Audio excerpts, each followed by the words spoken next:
thanks, Brent. Thanks, Brent. Ryan and Miss Joy. Thank you, Carol. See you. All right, bye-bye. Yeah, Debbie, we come in here and I guess the bagpipe guys were in here. No kidding. And used this as their dressing room. Okay. That's different. Yes, we had pants on the, thing up there, we had pants on the floor, shoes and socks. It was a locker room, huh? It was a locker room. Yeah. Wow. That's fun. Yes. Yeah, sorry about that, we have some weird issues over here.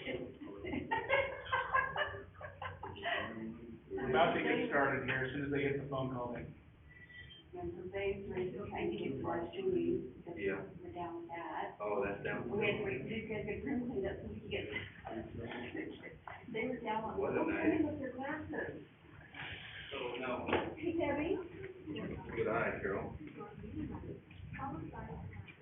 Good eye.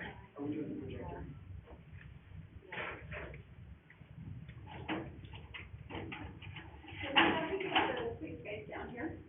I just knocked on, and they happen to be going in that hole, because I have glasses that were gonna be here. Oh, got some gloves too, Carol.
Well, thank you for your patience, everyone, although I'm not on yet.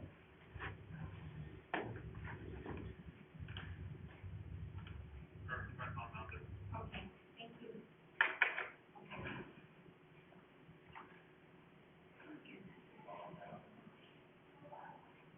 I'm still waiting.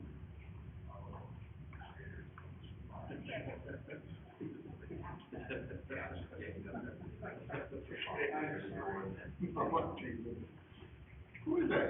Do you like this view, or do you want me to change the other view when you see my first speaking?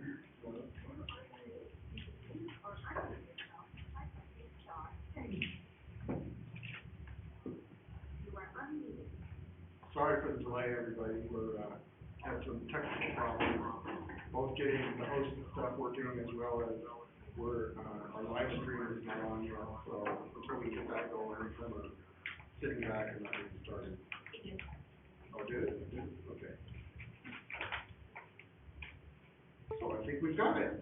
We do have a live stream, so I will open this meeting of the regularly scheduled meeting of the Colorado Renewal Agency. In our COVID-ness, I would ask that our secretary call this. Hopper? Here. Porter? Warwick? Wagner? Here. Allgood? Here. Ramirez? Is Warwick? Julie is on, but she's muted still. Oh, okay. So I see her connected.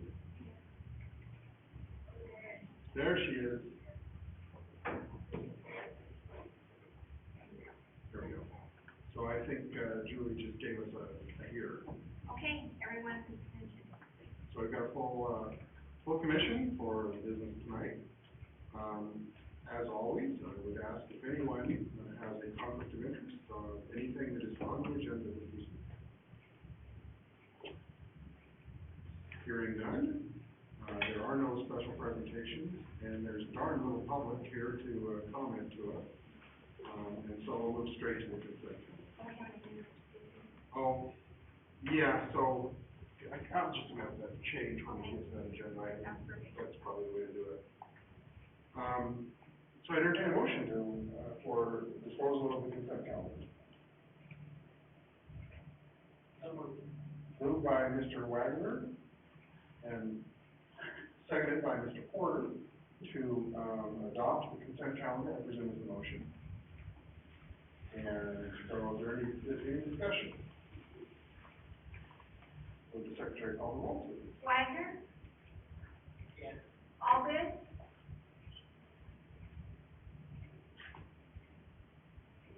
Chris is on mute. Yes. Ramirez? Yes. Hopper? Yes. Porter? Order. Porter? And we got it now. Okay. We got it now. Warwick? Attorney matters. I think we need to turn the phone off. Is it? There you go. Okay. That is the consent calendar. That takes us then to old business. Mr. Fultz is joining us by phone. If you want to go ahead. Mr. Chairman and, Commissioners, thank you so much for your time. I do apologize for not being there in person. I had a medical procedure earlier today, and I'm actually on some medication that prohibits me from driving, so, if I continue to go on and on and on because of the drugs I'm on, please stop me, I would ask. So, with that, quickly going through my report, Project North, which of course is the, All Quest, we continue to work with them and their group. I know that, Mr. Worthing and Mr. McDonald have worked closely with them, as well. We, of course, have been working on the marketing end and trying to, establish some ideas and opportunities for marketing of that site. We continue to work very, very closely with them, as we do with the following project, which is JC. That's John Lottie's property, that's the 35 plus acres at the corner of Aviation and Highway 2026. Again, I know that Rob McDonald and the team has been working very closely with them in getting the tile put into place, or at least providing the tile as we look at the relocation of the acring. We also are continuing to market that piece with some leads coming in that we're working with them directly on. Project Chat has been on the list for a little while. They're coming out of Florida. I did reach out to them last month. Like so many others, the project is still very much an active project, but on hold, pending what's going to happen with the COVID-19 issue. It is still their vision and intent to expand their business. They would not be shutting down the Florida operation, but expanding the Florida operation into Idaho and Caldwell Ridge, one of the prime locations that they are considering. Very much the same situation with the project from Prometheus. I did speak with DVEP last week. They, too, keeping that very much as an active project, but one that's put on hold. And one more time with Project Spirit, the same thing, as we've had some discussions with them on that opportunity as well. Project Pilot is one that we've had some discussions with early on, and this may have actually been right at, or maybe just pre-COVID-19. At that time, they told us they were looking at extending their time frame just due to the busyness of their operation. There's still very much a very, very serious project that would be a mixed use with several locations within the urban renewal district that we're looking at for the Project Pilot. Project Utility is one they actually had a roundtable, I believe it was last week. They are looking at a couple of sites, one being the remnant piece on the Crownover property, off of Aviation and Crown. As you, are very aware, we are looking at acquiring a portion of that Crownover property for airport, purposes, under protection zones. And the remnant piece could actually be used for, what we're looking at is a very nice potential use of that site. So continue to work with that project utility. Project Scope is a new project. We're working with the small venture Allquest on a potential warehouse distribution. This is not a project, again, not a project that came from Idaho Commerce or BDUP. It actually came from the brokerage community. It would be a warehouse that is considering the Treasure Valley area. This is one of the probably 2 or 3 sites that they're considering. We're looking at somewhere in the neighborhood of a 250,000 square foot building that would be also needing about 30 acres. So I've been in touch with Mark Cleverly about that. At this point, we don't know who the potential user would be. It does sound like it would be a build-to-suit, probably at least for a period of time. But up to 30 acres would be used, so I would suspect probably some outdoor storage, or at least some opportunity for growth and expansion of that. Could actually end up being one of the largest, if not the largest building in Caldwell, if this was to come to fruition. So, as time passes, we'll continue to keep you informed as we're working and developing that project.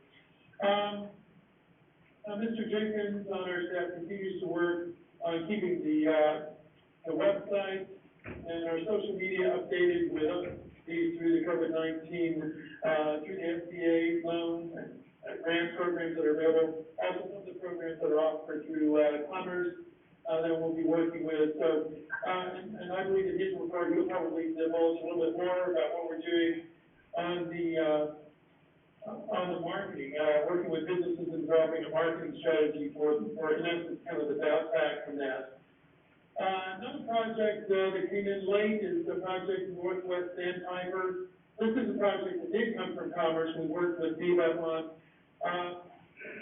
Probably not looking at the site in the urban renewal district, although there is a potential it could be. That's why I listed it on my report. But that is a project that I know that we did a submittal that was outside of the project of the urban renewal district. Actually, it would be in the what we had proposed several months ago into that new urban renewal district on the north end of Caldwell. But depending on how things progress on that, that is a potential site where we could provide a possibility of either the John Roddy property, the Eisenberg property. In fact, Eisenberg may be too small, but probably the John Roddy property and or the BDA property on that one. And then the last item on mine is one that has been actually on my project list on and off for several years, and that is working with Treasure Valley Community College on the aircraft maintenance opportunity there. This has been put into our plan, the economic development strategy, I think probably since 2017. Again, we've been working on and off with this one. We've had obviously a number of turnover in the administrator position at TCC, which is problematic, basically, has slowed down the process. But right now, it looks highly promising. There's a building which I will would hope to bring back to you possibly next month for your consideration that would work perfectly for an A&P program. Ms. Mitchell has toured the building with myself, with TCC. We've also had the opportunity to show it to our airport manager, Rob Oates, and with Brent Orton. We feel like it's priced right. If the project doesn't come to fruition, it's certainly a piece of property that has value that could be resold. But we also see other leasing opportunities. Even if the A&P program does come through, we might be able to do some sort of lease at the site for executive travel as they come in and want to store an aircraft for an afternoon or an evening. We see some great potential for the building. It's something we want to take to the city council for consideration. but, things seem to be shaping up and moving in a very, very positive way right now for that project. It's estimated that there's a need for over 700,000 jobs in the coming 20 years for aircraft maintenance, employees and technicians, and, the average pay for those runs in the, mid-60,000 a year, topping out at nearly $100,000 a year. So quality job, a great demand for this, and, I think what it also does is puts, the Caldwell Airport, and really Caldwell, at a very competitive advantage over some of the other areas, having that as we look at marketing the airport and bringing aviation type related businesses. Having an AP program, I think, is a very, very solid effort to that. Also, we've had some conversation with Workforce Development Council. They are looking at, potentially up to a $300,000 grant, to help support this project. So things seem to be, lining up finally after all these years for this. So I wanted to give you a kind of a heads up on where we are on that project, and like I said, I want to take, building ID and concept city council, so, we may be coming back. Again, I'll talk to Carol Mitchell. We identified maybe, one, and possibly a couple of funding opportunities, where there may be, projects that we had in mind that may fall through, that could actually take those monies and apply for that. So, project I'm very excited about, I know TDC is very excited about this as well as, the state in general. So, with that, I'll take any questions. Thank you, Mr. Paul. Any questions from commissioners for Mr. Paul?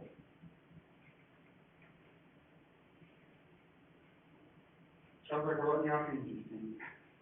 All right, thank you so much. You got it. It takes us to our other Steve, Mr. Jenkins, if you would like to address us about what's going on the retail front. Thank you, Chairman, Commissioners. I appreciate you all for having me tonight. I will start off just with the retail activity in our community, and then I'll lead into some of the campaigns we've been working on to help us rebound out of this COVID-19 crisis. So just initially just working on, to start off working with the Wade family. That might ring a bell for most of you all, as it relates to the Venture C site. They were the second proposers on that site, but they're still very interested in Caldwell, and we're looking for a home for them currently. So working with them to see if we can find an area or a location in the downtown business district area. Also, Project Kitchen, they are a light manufacturing storage facility. They're seeking 10,000 square feet of a building in Caldwell city limits. The business owner has identified a prospective location within the Simplot Industrial Park, and they'll be taking a closer look at the building in the coming days. Also, Project Dough, they're a new restaurant. They'll be moving into the NUP Plaza with a proposed opening date in October. They're hoping to open sometime around when the launch of the NUP Festival, but they'll most likely open during the October period. They're a quick service style restaurant with limited seating and limited dine-in seating, and they're hoping to be open here soon, like I said. Lastly, as far as the retail front is concerned, 2C Wine Down, they are a new wine lounge / shop that's opening on the plaza. You can actually visit their website. They just launched it. It's 2cwinedown.com, and they will be located physically at 113 South 7th Avenue. They're looking to open in June, hopefully in June, but most likely in July, just depending on how things progress with this COVID-19 crisis that we're dealing with. But they're currently working on licensing and inventory, so they're moving things along as we speak. And then as far as the campaigns we've been working on, Steve referenced some things as far as the website and updating the website with the COVID-19 resources. There's actually a page that's separated from our economic development webpage, but it's COVID-19 business resources, and essentially we've highlighted resources out there that are available for small businesses in our community. In addition to that, we drew up a development guide for the city. It really focuses on details referring to zoning, permitting, roundtable meetings, and other areas of development within the city. This document is really to help expedite the development process as things move forward and as we continue on with our momentum once we get past this period. And then lastly, last but not least, working on Kickstart Caldwell. It's a new initiative within the city. Essentially, this initiative will help businesses focus on their marketing efforts, as well as health and safety initiatives to support business groups in our community. We'll call it KSP, so Kickstart Caldwell. KSP is led by a committee comprised of community leaders that are supportive of business growth in Caldwell. We're in the process of launching, social media that stems from our website. The website's up now. You can actually visit it at kickstartcaldwell.com. But the ultimate goal is to help businesses open in a safe, responsible, and effective manner. This website can be updated regularly, so any information will be available to help businesses succeed throughout the pandemic. We'll be distributing posters and stickers and different collateral that will be spread around town, so be on the lookout for that. We've got a logo created, and the initiative is full blown now, so we're almost ready to launch that fully, so just be on the lookout for that around our community. And with that, that is the last thing I had on my agenda here tonight, but please let me know if you have any questions. Happy to answer them. Great, thank you, Mr. Jenkins. Any questions from commissioners for Mr. Jenkins? Mr. Chairman, Yes. so just a quick question, I don't know if you can give any more info on the vote, Mount Security Ship, just wondering what location, they're looking at going, and maybe a little more, like what kind of restaurant you can, I get that, I just wonder if you can provide that information. Did you get that, Steve? Commissioner Alger, can you repeat that? I apologize. Right. Mr. Wagner? Oh, sorry. I think, and correct me if I'm wrong, Jeremy, they're looking for more information about Project O and where they are located at, planning to locate, and what their style of restaurant is. That is correct. Gotcha. So yeah, Project O is really focused on kind of an Italian slant. They're looking at a quick service operation, much like a kind of a walk-in, grab and go kind of approach. They are looking right on the plaza, right off of 7th Avenue. So and they're looking to open in October at some point. And just one last, Mr. Chairman, if you could let, if they need another volunteer for the Kickstart Caldwell Committee, I can volunteer for that extra role, no problem, but if they need another volunteer, I'd be happy to join that. Thank you, Commissioner Wagner, we appreciate that. Yeah, we're moving things along. I'd love to keep you in the loop and touch base with you as things progress. All right, anything else from Mr. Jenkins? All right, that takes us then to, item number 3, under old business. This is to, consider a resolution authorizing the execution of a negotiation agreement for Creekside Development. Mr. Hilton, I believe you have this one. Thank you, Mr. Chairman. Just as a reminder and then an update, this has to do with the Creekside RFP. We had one responder on that. The team is led by the Chase Mixus Development Group, and I think I saw Dean Pepe on the line somewhere. It doesn't look like he's here anymore, but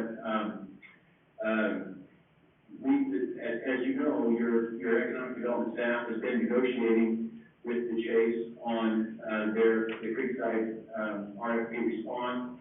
There were some issues that were of concern. We've had 2 or 3 rounds with them. It's been more difficult, I think, to get together and go over these things since we had to do it by Zoom. But I've been in, I think, all of those meetings, and can report that, I think the team's been pretty direct about certain concerns regarding the proposal. And I think uniformly, Dean and his team have been positive and creative and willing to listen to what it is that the team thinks it needs for that site. And what happened is, as we began to push them for details, and Chairman Hopper was in on this conversation with the mayor and I, they kind of said that what we were asking for them to do was really, at the level of detail we were seeking concerning feasibility studies for proposed components of this development was really beyond the conceptual stage. And they said, we're willing to do that and continue to pursue this, but we really want to know that we have the blessing of the agency to proceed in order for us to start spending money and developing more detail. That doesn't mean that we're asking, that they are asking, or that staff is asking for any binding approval of any particular development.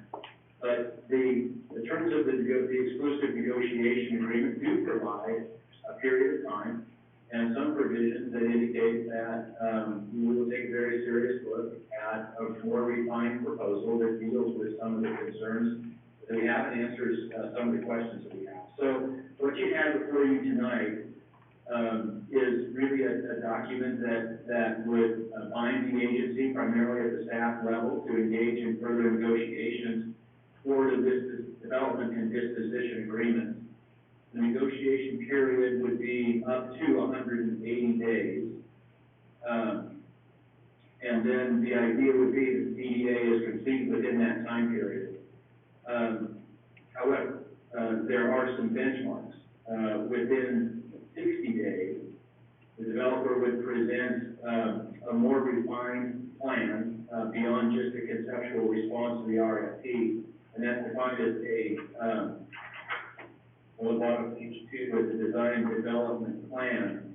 And if you look at page 3 of the agreement, it outlines sort of the contents and criteria for that further, more refined plan. In particular, I draw your attention to the second set of bullet points in the middle of page 3. These are the items that your staff had identified as being of most concern. And I'll just go through those. Number one, as you know, one of the partners in this is the Caldwell Housing Authority, and I think there was some confusion about whether the residential units they're proposing would be low-income housing or subsidized housing of some kind. And as this has been explained both by the Caldwell Housing Authority and the developer, that's not the case. The program does provide that the rent to be charged would be 80 to 100% of market value, and there is apparently some incentives or financing available for that, kind of a workforce level housing. But what I think your staff found important was there is no income cap or limit on that. And so the nature of the housing product that they have does not mean that you wouldn't have, more affluent people with disposable income presumably available to support other downtown businesses moving into the project. But that's, at this point, one of the things that needs to be further refined. I think I can speak for staff that it sounds like it's heading in the right direction. Second point there, that there needed to be the non-residential portion of this, the commercial mixed-use portion in the first phase, and that it is the non-residential building, meaning that it could include retail offices, hotel, extended stay uses, those kinds of things. Basically, we didn't want them to lead with a residential project, we wanted them to lead with a commercial project, and they're willing to do that. The third bullet talks about residential uses above the second, no residential uses on the first story of the building was important. So remember, the concept is for two buildings. One of those buildings in the first phase will be commercial entirely. The second phase will have a residential component, and the question is whether any residential uses would be allowed on the first floor. The developer is understandably concerned about making sure that the entire project is viable. They have some concern about whether there can be commercial uses that don't have immediate access to parking adjacent or frontage on a road. And some of the units in the back would have frontage along the creek and not along the road. We've talked to them about the volume of foot traffic that is generated at that location. And I think maybe they're coming around. They did have a carve out here for what are live work units. This would be a building, a structure that would occupy the first two stories, with the ground floor being some kind of commercial use, and there being a residential structure above it. So I think the way they've talked about their live work units is it's a single unit that has a residential component. The residential component is above it on the second floor. So the type of uses you might expect there would be a professional person. It could be a lawyer's office or an accountant's office that wants to live above a structure where they work. It could be a barber shop or a bakery or know, something like that, kind of a mom and pop operation. But it does encompass, a commercial, use on the first floor that would be at least somewhat, active and pedestrian friendly. So again, still needs to be worked out in the details, but they know that that's an issue for them. And then the last one, which was kind of a major issue, was the long-term ownership plan for the parking structure. What was originally proposed was that the agency or the city would basically pay for and buy the parking structure. And we couldn't find a way forward, with that. Where we are now is, it appears that the Caldwell Housing Authority could come forward and own that structure and operate it. It would not be subject to property taxes if it were owned by the Caldwell Housing Authority. However, if it were owned by the city, if it were owned by the agency, that would also be true. And the Caldwell Housing Authority is willing to enter into an agreement, that would provide for a pilot, which is a payment in lieu of taxes. And so it will be dependent on the manner in which the project cash flows, because there will be debt service that the housing authority needs to take care of. But assuming that they're able to do that and the projections are met, then there would be revenue there that would go to pay the city and the other taxing districts some or all of what would be, realized if the property was subject to real estate taxes. And then ultimately, over time, there would be a phase out where the housing authority would sell this to a private entity that would, of course, then the value of the parking structure becomes subject to property taxes. So a 60-day time period to get that level of detail, and then it comes back before the agency for an evaluation at that point. That's really kind of the substance of this in the next few, I guess, 2 or 3 months. If you're comfortable with this, I think I can tell you that staff recommends we move in this direction and continue to solve the problems that have come up with this. Or not problems, the concerns. But again, it looks like it's going in the right direction. There's a lot more detail to work out, but we certainly think it's worthwhile to try to do that. That concludes my comments on this. As I mentioned, looks like Dean Pepe is available, if you have questions for him as well. Any questions for Mr. Hilton or for Mr. Pepe?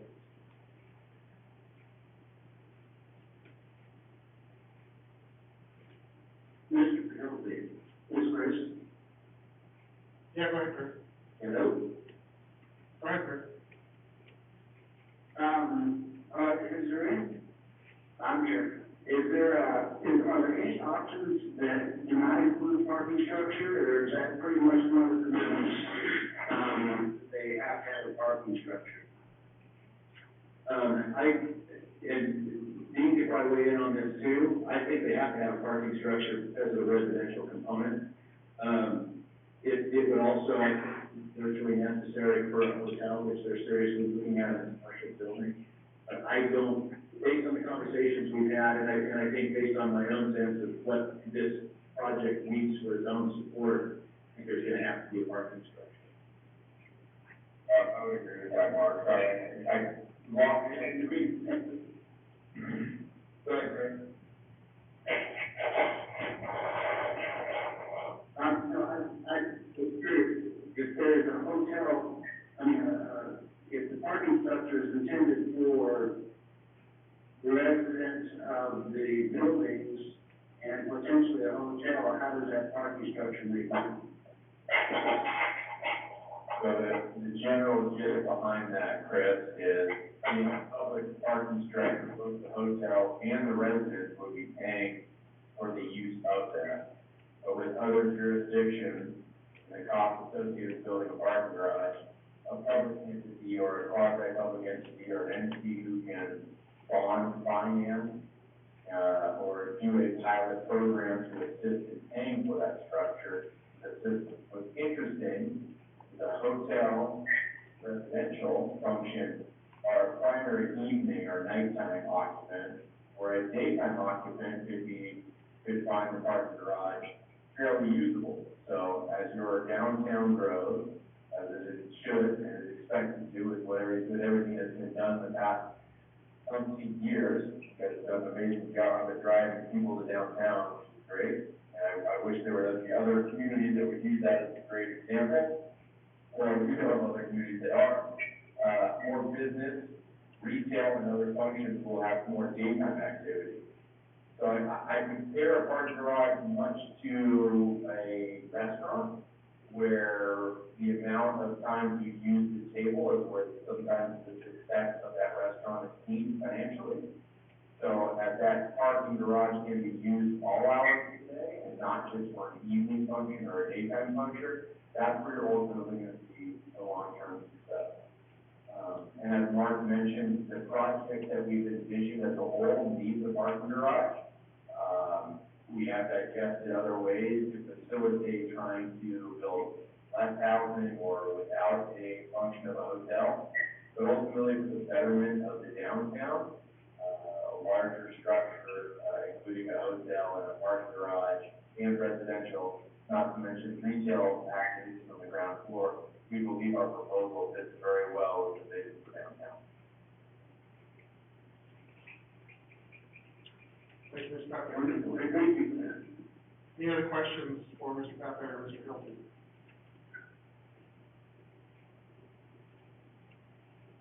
Wow, sounds like you guys did a good job. Okay, so the resolution is before us. This is, again,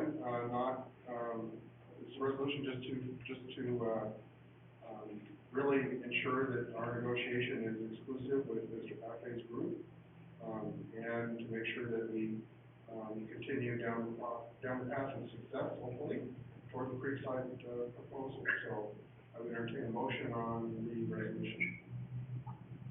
Mr. Chairman, I would make that motion. Mr. Porter has moved to adopt the resolution. Second. Second by Ms. Warwick. Any further discussion on the resolution? Secretary, call the roll. Porter? Yes. Warwick? Yes. Wagner? Yes. Allgood? Mr. Allgood? Allgood? Yes. Ramirez? Yes, I'm sure. Yeah, we got you. Yes. Hopper? Yes. Unanimous. Okay, the resolution is adopted unanimously by the commission. Thank you, gentlemen, for that. And Ms. Warwick, I really was talking about that. That's item number 4 under old business is another resolution. This is to amend our option agreement with Welco Land Company. Mr. Hilty, you have background on this. I do, thanks, Mayor, or Mr. Chairman, excuse me. Ooh, yeah, don't go there, please.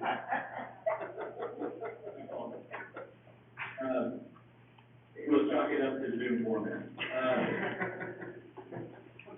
As you recall, the option agreement here was, it was attached to Exhibit A. It really originally covered 2 properties, one on Blaine, and this again is the old Rick Wells car lot that now is associated with the redevelopment at the Cleveland Event Center.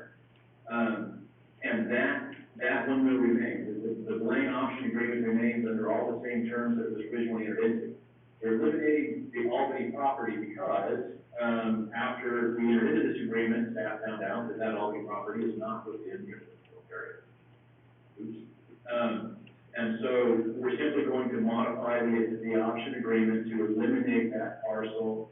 The city of Caldwell will pick that up and fulfill the terms of the option agreement with respect to that Albany property, which does have some redevelopment needs and redevelopment potential, and it's a relatively modest price, as you may recall. So really all we're doing tonight with this agreement is modifying the original option to make it applicable only to the property on Blaine and not the property on Albany. Thank you, Mr. Hilty. Any questions for Mr. Hilty on this resolution?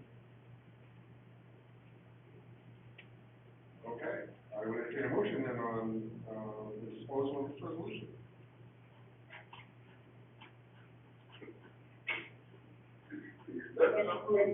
Okay, Mr. Ramirez has moved to adopt the resolution. Is there a second? Second. Second from Ms. Warwick. Any further discussion? Secretary, call the roll, please. Ramirez, Yes. Hopper, Yes. Porter, Yes. Warwick, Yes. Wagner, Yes. Allgood. Yes. All right, takes us, ends our old business and takes us to new business. Action item number 1 is to consider approval of the business improvement grant agreement with Price Pump for the period of January 1st, 2020 through December 31st, 2021. The amount not to exceed $200,000. Ms. Mitchell, you have this one for us? Mr. Poole. Oh, Mr. Fultz is gonna do this one, okay. Yes, Mr. Chairman and Commissioners, as you know, the business improvement grant, it's really kind of a two-step process. As we're recruiting these businesses, this has been a very good incentive, and has, in my estimation, been helpful to numerous deals in the Skyway Business Park. So, as you're, again, aware, the first step is, as the company is looking and considering the location and wanting and desiring to follow up with this incentive, they've come before this board with the idea, the concept, stating here's what we're looking at, anticipating on building and the number of jobs that we're creating. At that time, the commission, in essence, sets aside the money, once it's approved. Then we wait until the construction has been completed and the jobs have been created. That takes us to the second step. For actually the next 3 items, this is the second step for all 3 of these. Where they have now made their investment, they have created the jobs, we have verified that. And thus now we're entering into the formula grant agreement with them. The first one, as mentioned, is Price Pump. They were a company, as you're aware, came out of California. Southern California, has been in business for 80 plus years anyway, in California. Looked at locating in a lot of different locations, settled on the Caldwell site. They've built a beautiful building. They've been a terrific community partner in allowing tours and participating in a number of community things.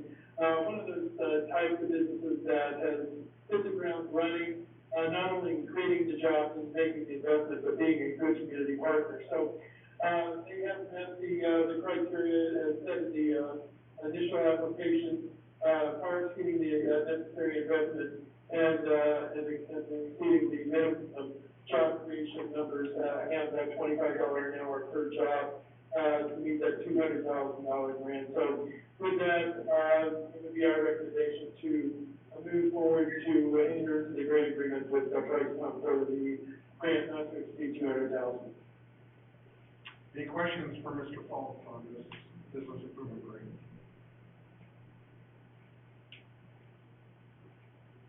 Hearing none, I would entertain a motion on the consideration of this grant agreement and approval. Mr. Chairman. Ms. Warwick? Is that, I, go ahead. that we adopt the, business improvement grant with, Price Pump. Is there a second? Second. Second by Mr. Porter. Second. Any further discussion? Would the secretary call the roll, please? Warwick, Yes. Wagner, Yes. Allgood, Mr. Allgood, you're delaying, you're lagging just a little. Gotcha. Good. Ramirez, Yes. Hopper, Yes. Porter. Yes. Okay, that business improvement grant is approved. Our second action item is to consider approval of the business improvement grant agreement with Serena Networks. I would note that the agenda posted the date span wrong, but the resolution does have the correct date. The correct span is October 1st, 2019 through September 30th, 2021. Mr. Paul. Mr. Chairman and Commissioners, same situation, although slightly different in that it's $150,000 versus the $200,000. When Serena came in, they anticipated having up to 40 employees working out of that facility. There was some miscommunication as to what, actually qualified as a new employee to Caldwell.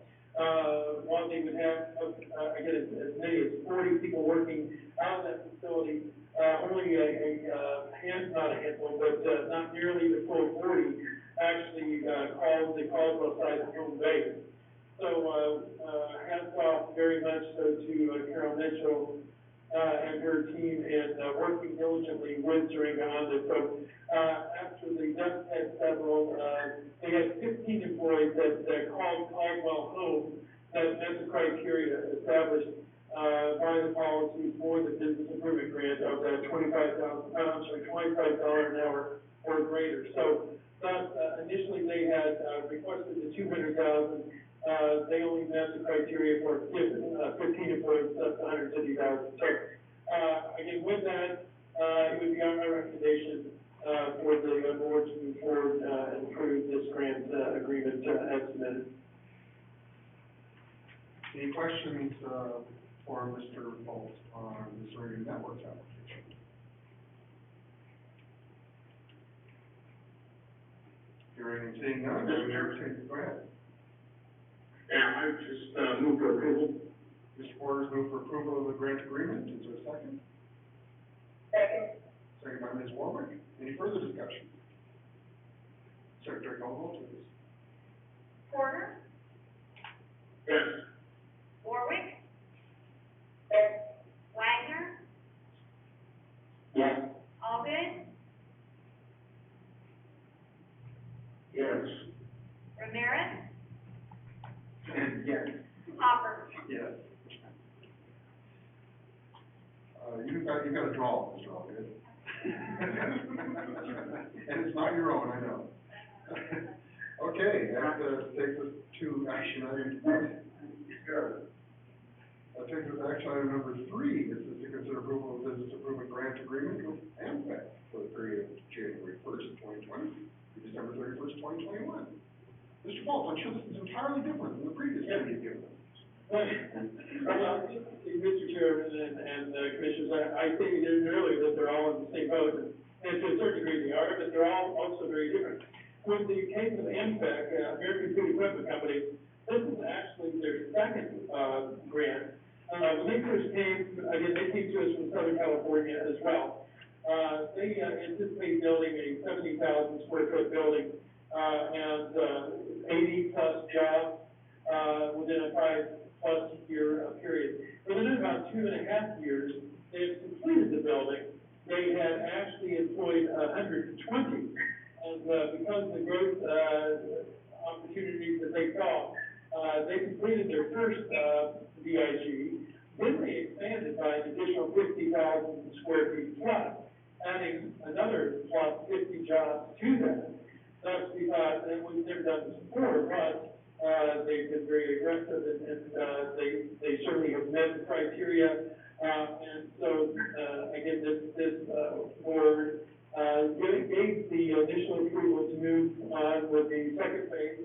They completed that second phase, they created the jobs, and thus that brings us here to their business improvement grant agreement for phase 2, if you will, of AMPEC development. So we're very excited to have this in the community. Again, they could have gone anywhere. They chose Caldwell. Initially, we were scratching our head why they wanted so much land for the initial building. Well, now we see why. It's my understanding they may be actually at some point looking at a third phase. So we're very, very blessed to have this type of business in our community with the growth and the salaries that they pay. So with that, see if there are any questions, but again, it would be our recommendation to approve this grant agreement. Any questions for Mr. Bolt?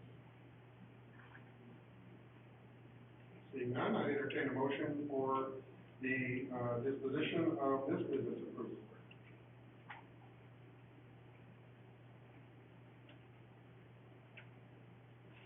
Mr. Chairman, Mr. Porter. I'll move that. Let's do this.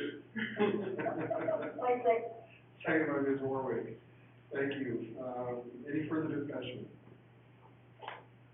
Will the Secretary call the roll, please? Porter? Yes. Warwick? Yes. Wagner? Yes.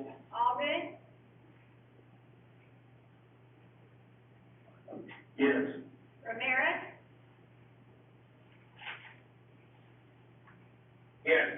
Hopper. Chris to get one down. I thought that was an intentional delay. Zoom is such a wonderful tool. All right, that takes us to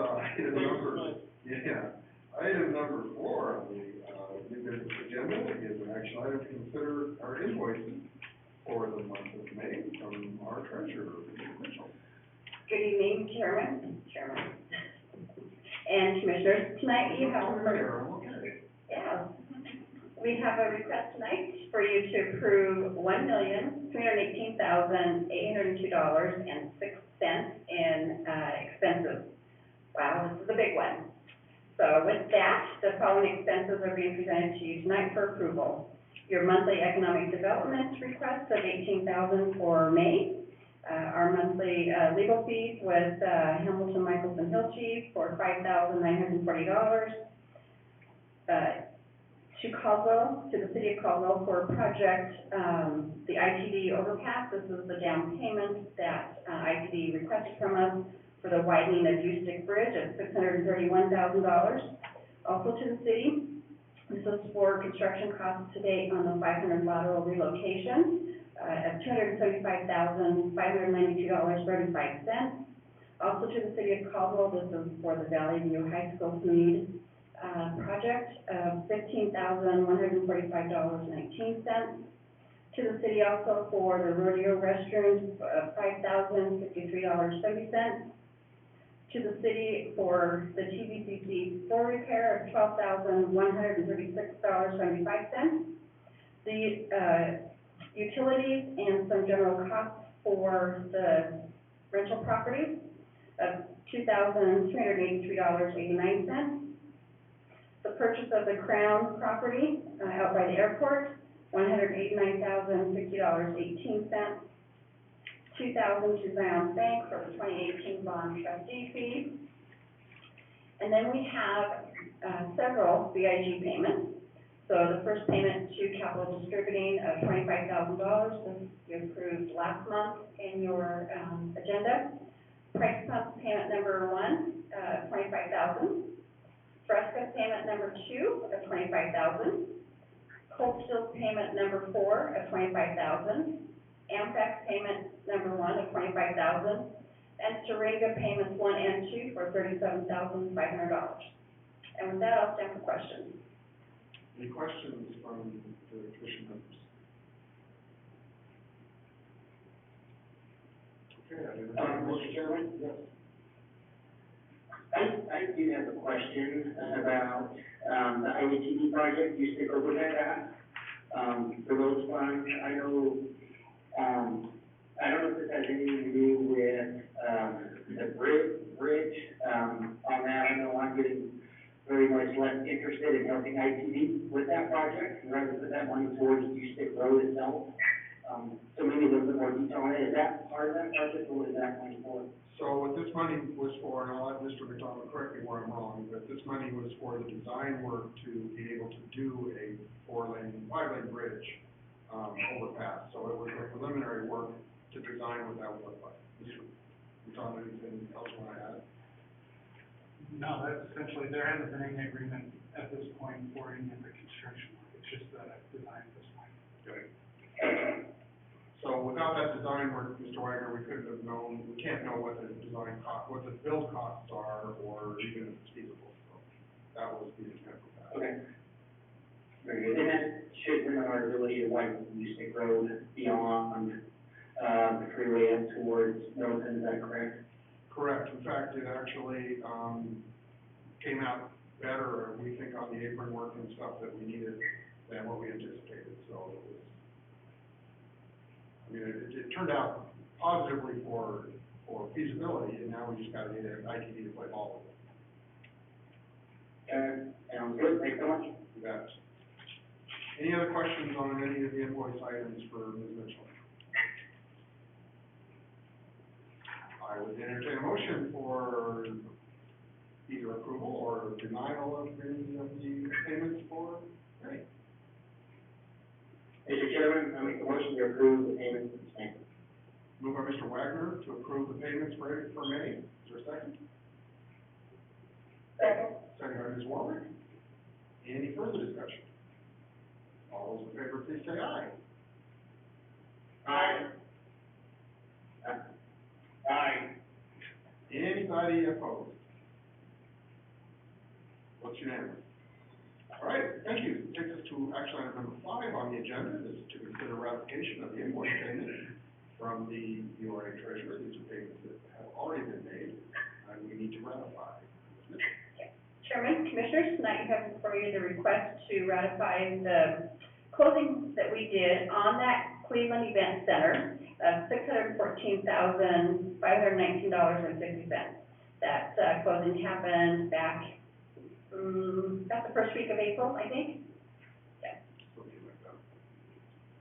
Any questions concerning this? This is an already approved project, an already approved expenditure. We just need to ratify the payment that was made for the project. Hearing no questions, I would entertain a motion for approval.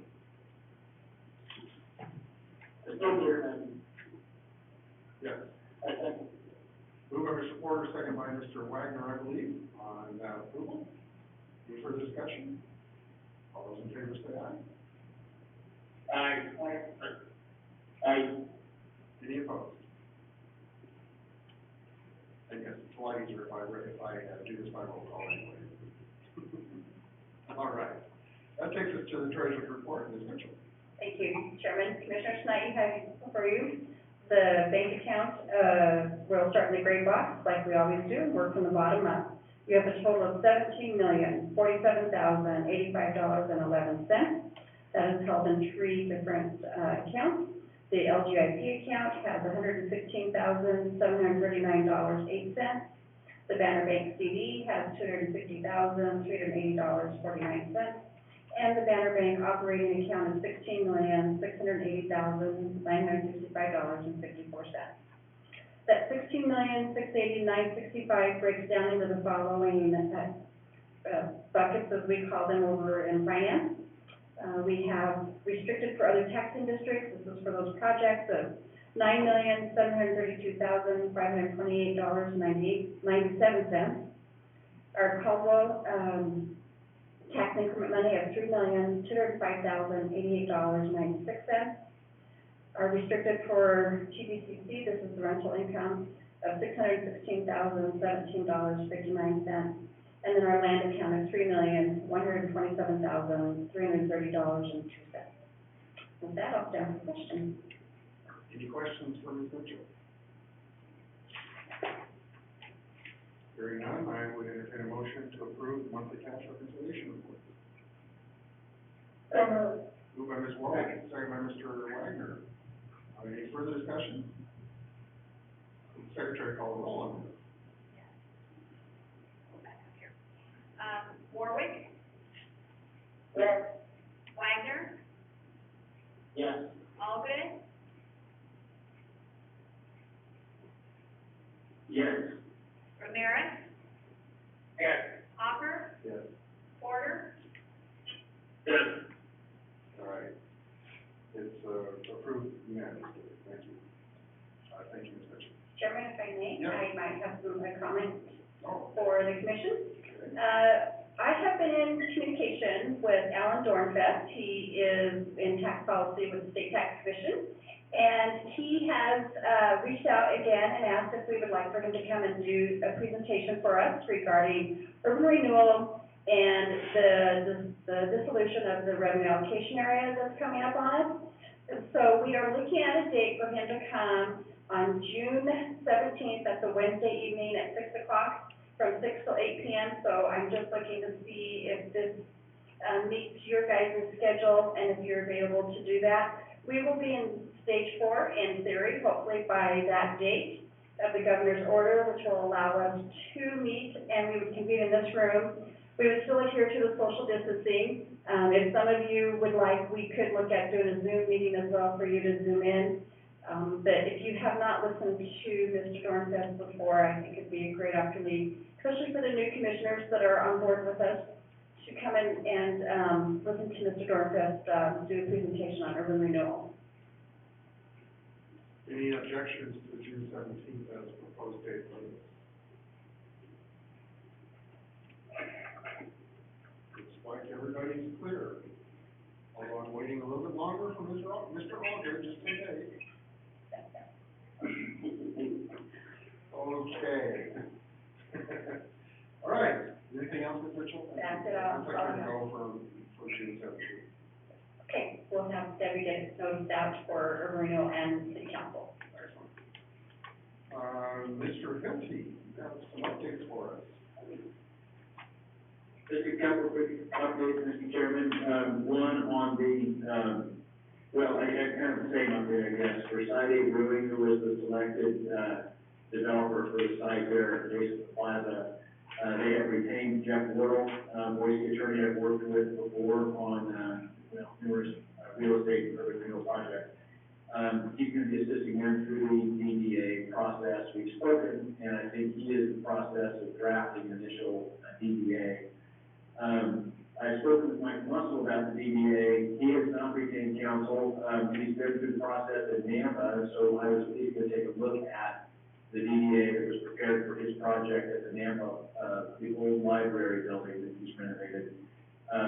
And he hasn't provided that yet, and I need to get with him and see that. But basically, both of those are now in the process of negotiating the DDA, which hopefully will be before you, at your next meeting. That's sort of quick. For those of you that were around, I think we spent about 6 months trying to get the DDA together for the theater base. These are simpler projects, a little more straightforward, and so we're trying to use, we're trying to cut down bulk, yes, great. So hopefully we can quick about those. DDAs are both, underway. That's all I have, Mr. Chairman, unless there's questions for me. Any questions for Mr. Hilty? Sounds like we're letting you off easy.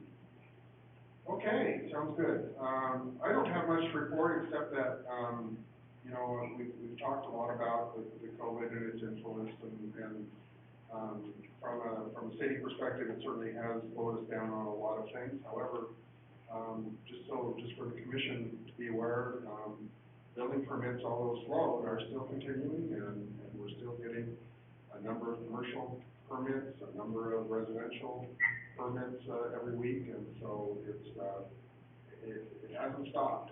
Colville is still growing, and we have a reasonably good economic output, or outlook at least when things are lifted. So I think that's a real positive sign for us.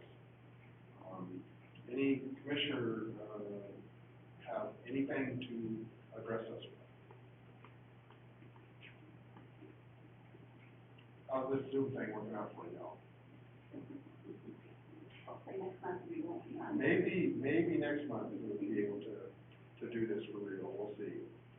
All right, if there's no other business before us, somebody could adjourn. Motion to adjourn. Second. Moved by Mr. Wagner and seconded by Ms. Warwick to adjourn. All those in favor, please say aye loudly and quickly. Aye. Any opposed? Aye. All right, we'll leave Chris on. No, I think that meant he wanted to adjourn. Thank you all, appreciate your time. Thank you.